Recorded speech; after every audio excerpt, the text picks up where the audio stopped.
Yani tunatenda dhambi sisi na Mungu anatuona, wakati mwezi wa Ramadhani, mwezi wa kuchuma mema.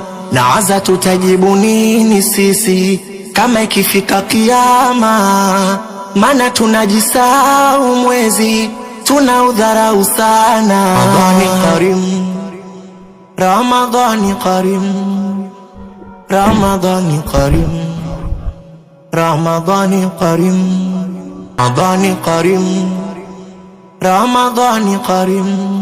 Vipi, mbona sasa unakuja kushamisi kaja? Mimi kwamba toka asubuhi uje. Sasa mimi ndio nimepata nafasi sasa hivi, mimi nitafanyeje? Kwanza apuze sauti. Ataamka huyu. Bwana. Apuze sauti basi. Sawa. Atufanyi ibada kuzini kila siku, malaya tunabadiliwa chumba. Mungu Baba tusamee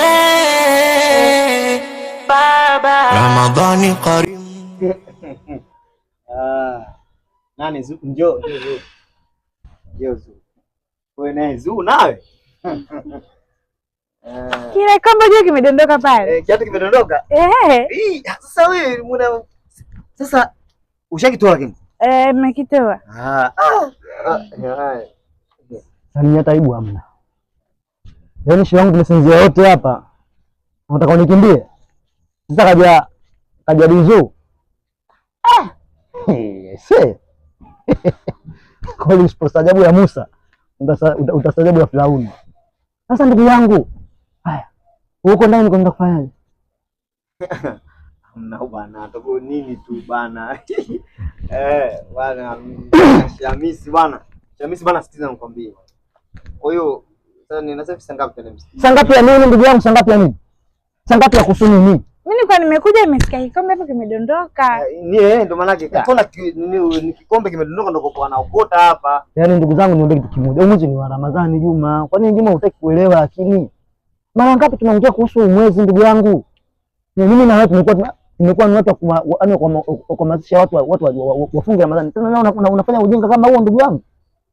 Sasa wewe ukapata nini hapa nyumbani kwako? Au basi mimi ndio niwaache wenyewe. Bwana hamna shida. Mnanikera sasa, mnanikera. Basi bwana shi wangu bwana, basi bwana. Bwana Zuu. Wewe kavi bwana, sikia bwana. Wewe bwana sasa hivi kuanzia sasa hivi bwana tusubiri tu mpaka Ramadhani iishe. Bwana hapa na kuficha kama hivi. Sio kwamba nini tunaficha binadamu. Hata Mungu mwenyewe pia hawezi kumficha. Umeelewa vizuri? Bora tufunge kweli sasa hivi. Umeelewa vizuri? Bwana Shamisi bwana. Mnachanga sana ubongo wangu. Yaani sina